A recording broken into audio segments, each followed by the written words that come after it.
আসসালামু আলাইকুম। রোজার রেসিপি ইনস্ট্যান্ট সিঙ্গারা বানাবো এখন।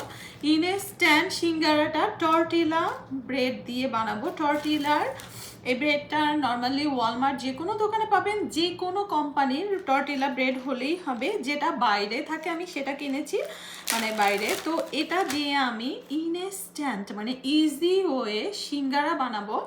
আর এইটা কিন্তু খুবই মজা লাগে, কারণ অনেকেরই ডোটা বানানো সিঙ্গারার পারফেক্ট হয় না, আবার ঝামেলা কম ছাড়া ইজি রেসিপি খুঁজেন, তাদের জন্য আজকে আমার রেসিপিটা।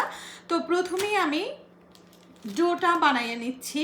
ভিতরের যে ফিলিংটা, মানে সরি ডো না, মানে ভিতরের যে ফিলিংটা সেটা আমি বানাবো। তো সেটা আমি অলরেডি কুক করে নিচ্ছি। চলেন আপনাদের সাথে ডোর রেসিপিটা শেয়ার করি। আবারও ডো বলতেছি, ডো না, মানে ফিলিংয়ের রেসিপিটা শেয়ার করি, যেটা আমি খুবই তাড়াতাড়ি রান্না করছি আর অনেক মজা হয়েছে। আমি ব্রেকফাস্টে দেখা যায় এটা দিয়া রুটি দিয়া খাইছি, অনেক মজা ছিল, সিম্পল ওয়েতে রান্না করা। তো চলেন এটা রেসিপিটা দেখাই। পুরটা বানানোর জন্য আমি একটা গাজরের হাফ নিব। তো গাজরটা আমি ছোলাটা মানে খোসাটা খুলে ছোট ছোট করে স্লাইস করে নিচ্ছি। আর আলু আমি 3টা আলু নিয়েছিলাম, যেটা খোসাটা খুলে ছোট ছোট কিউব কিউব টাইপসের স্লাইস করে নিয়েছি। তো ভেজিটেবল আপনাদের পছন্দ অনুযায়ী দিবেন, তবে মোস্টলি আমার কাছে এই 2টা ভেজিটেবলই সিঙ্গারার পুরের জন্য পারফেক্ট মনে হয়। আর আমি এটার মধ্যে চিকেন দিব, কেউ চাইলে চিকেনটা স্কিপ করতে পারেন, বাট সেম ওয়েতেই রান্নাটা করতে হবে। ভেজিটেবলগুলো কাটা হলে আমি একটা প্যানে অল্প সামান্য পরিমাণের তেল দিচ্ছি। তেল দিয়ে এর মধ্যে আমি হাফ টিস্পুন পরিমাণের কালো জিরা, হাফ টিস্পুন পরিমাণে কালো জিরাটা একটু হালকা ভেজে নিব। আর চুলার জালটা মিডিয়াম টু লোতে রাখা ছিল। আর হাফ কাপ পরিমাণে পেঁয়াজ কুচিটাও হালকা ভাজা হলে, কাঁচা স্মেলটা চলে গেলে এর মধ্যে 1 টিস্পুন পরিমাণে আদা বাটা, 1 টিস্পুন পরিমাণে রসুন বাটা দিয়ে ভেজিটেবলটা দিয়ে দিচ্ছি। ভেজিটেবলটা 2-3 মিনিট ভাজা হয়ে গেলে এরপরে আমি চিকেন দিব। তো আপুরা চাইলে চিকেনটা স্কিপ করতে পারেন, এখানে সুইট পিটাও ব্যবহার করতে পারেন।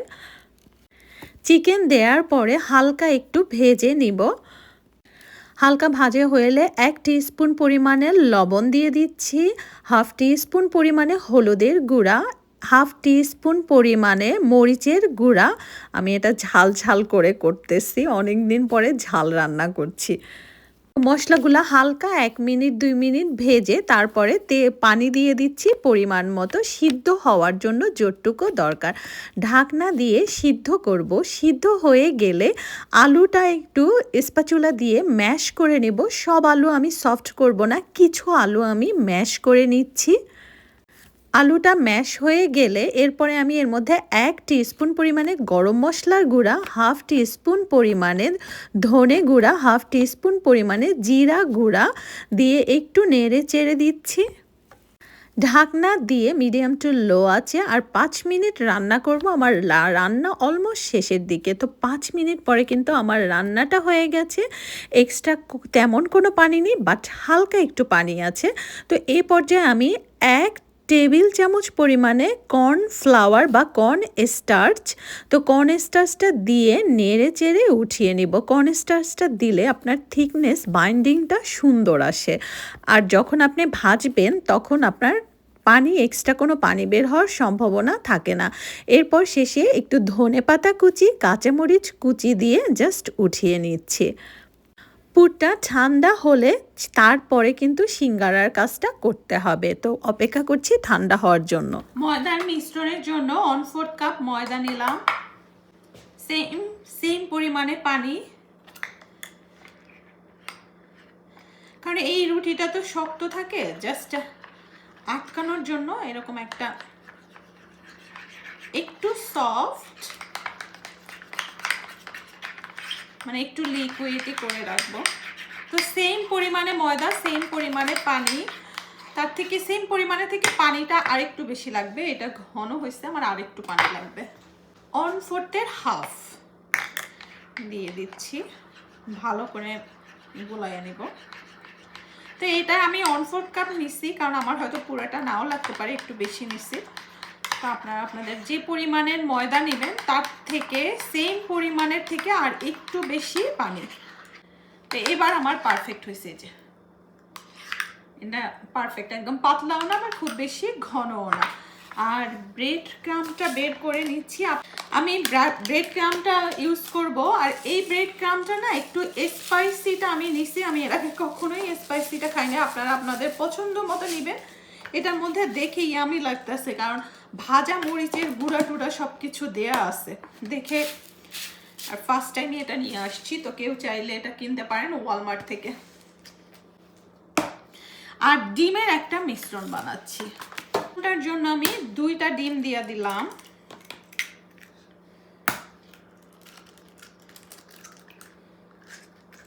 একটু দুধ মিক্স করব, তো 1/4 কাপ দুধ, 1/4 কাপের আর একটু বেশি দিলাম, 1 টিস্পুন পরিমাণ। তো 1/4 কাপই আসলে এনাফ ছিল। আর অল্প সামান্য লবণ, জাস্ট সামান্য ব্ল্যাক পেপার, আর কিছু ডিমের এটাই দিব না। ভালো করে ফাটাই নিতেছি। 1/4 কাপ মিল্কই আসলে ঠিক আছে 2টা ডিমের জন্য। সিঙ্গারা বানানোর পালা।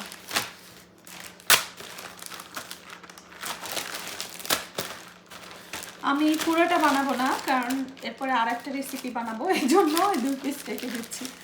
তো রুটিগুলা 1 2 3 4 5টা রুটি আমার 10 পিস হবে। আমি মাঝখান থেকে এভাবে কেটে নিচ্ছি। তো মাঝখান থেকে এভাবে কেটে মানে 2টা হবে। এটার সাইজটা আপনারা যেমন করেন, আমি একটু বড় বড় করতেছি। আমি ভাঁজ করব এই যে হাফ রুটিটা, এটার হাফ করে এখানে একটু আছে, এই যে এটা করলে এই যে এরকম করে কোণের মতো করে তারপরে লাগাই দিব। তো ফার্স্টে এই যে হাফ এরকম, তো ময়দার মিশ্রণটা মাখাইয়ে নিতেছি জাস্ট এই সাইডটা। তো যেটা আমি এই যে এই করলাম, একটু প্রেস করতে হবে, কারণ রুটি তো একটু ভালো করে যেন মাখে।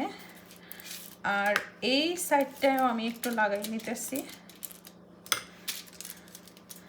তারপরে আর এই সাইডটাও লাগাচ্ছি, কারণ এটা কি আর একটু রুটিটা তো একটু শক্ত থাকে, তো এজন্য এই যে জাস্ট প্রেস করে। এখন আমি পুরটা দিয়ে দিব। বিসমিল্লাহ।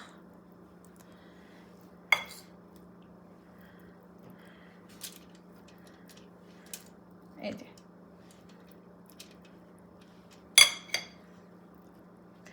পুরটা দিয়ে এখন এই মুখটা আটকাই দিব, যেটা আমার ফিঙ্গার ব্যবহার করতে হবে।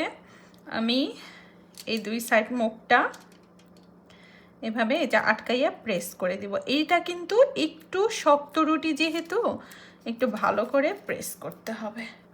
তো এইখানে আমার রুটির আর একটা পার্ট খুলে গেছে, এই যে। তো আমার একটা সিঙ্গারা ডান, দেখেন। তা আমি আর একটা দেখাচ্ছি আপনাদের বোঝার জন্য।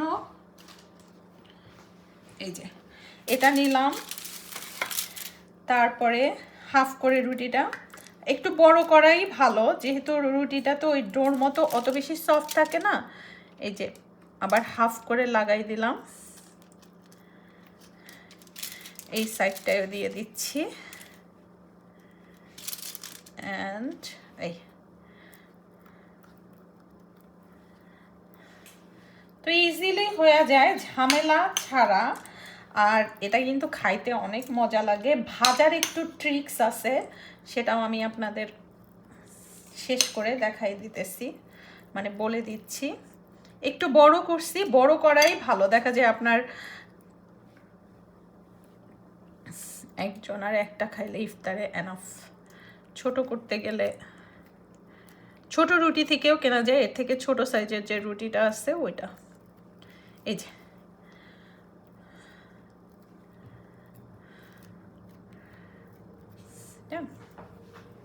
তো এরপরে আমি সবগুলা বানাইয়া নিই, তারপরে স্টেপে যাব। আমার সবগুলা সিঙ্গারা বানানো ডান। আপনাদের একটু দেখাই, দেখেন সবগুলা সিঙ্গারা বানানো কিন্তু ডান। এরপরে কিছু সিঙ্গারা আমি এগে ডুবিয়ে ব্রেড ক্রাম দিয়ে কোটিং করে নিচ্ছিলাম। আমার পারফেক্টলি সিঙ্গারা বানানো ডান, যেটা আমি এখন সংরক্ষণ করব। তো আপুরা আপনারাও এভাবে বানাইয়া ঝটপট ডিপ ফ্রিজে সংরক্ষণ করতে পারেন, ইনস্ট্যান্ট বানাই রাখতে পারেন পার্টির টাইমে, এটা অনেক মজা হয়। এখন আমি এটা ডিপ ফ্রিজে রেখে দিচ্ছি, আর এয়ার ফ্রায়ারে কিভাবে করে আমি সেটার একটা রিলস করে দিব। তো এই হয়ে গেল আমার ইফতারের একটা আইটেম, যেটা বাসার জন্য খুব সহজ, আপনারা ঝটপট বানাইয়া ফেলতে পারবেন। আর অবশ্যই কমেন্টস, লাইক, শেয়ার করতে ভুলবেন না যে আমার ইফতারের রেসিপিটা কেমন হলো আর কতটা সহজ, আপুদের জন্য কতটা হেল্পফুল হলো। আল্লাহ হাফেজ।